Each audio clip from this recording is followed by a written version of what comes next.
की काही उदाहरणं मी आपल्या पुढं मुद्दामून ठेवतो। मला माहिती आहे की खूप जबाबदारीने इकडे लोक वागणारे आहेत। मंडळाचे कार्यकर्ते काही जुने आहेत, काही नवीन आहेत।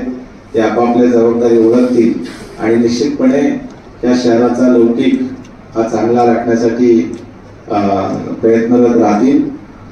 कुणीतरी लाऊडस्पीकरचा उल्लेख केला आणि पोलीस अधीक्षकांनी देखील त्या ठिकाणी सांगितलं।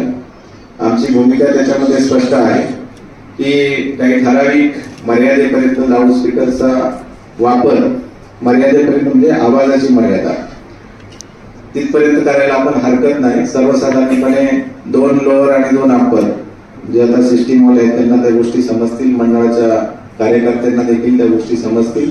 तेवढ्या जर आपण लावल्या तर सर्वसाधारणपणे ध्वनीची जी मर्यादा आहे ती मर्यादेचं उल्लंघन होत नाही। त्यामुळे तेवढ्या मर्यादेतच आपण लाऊडस्पीकरचा वापर करावा। तुम्ही तेवढी मर्यादा पाळली तर पोलीस सुद्धा त्याला मशीन लावणार नाही। म्हणजे आमच्याकडे जे नॉइज लेवल मीटर आहे त्या मीटरचा वापर पोलीस त्याच्यामध्ये करणार नाही। अशा प्रकारे काही अलिखित नियम मंडळ आणि पोलीस यांनी करून घ्यावा अशा प्रकारची माझी अपेक्षा असेल।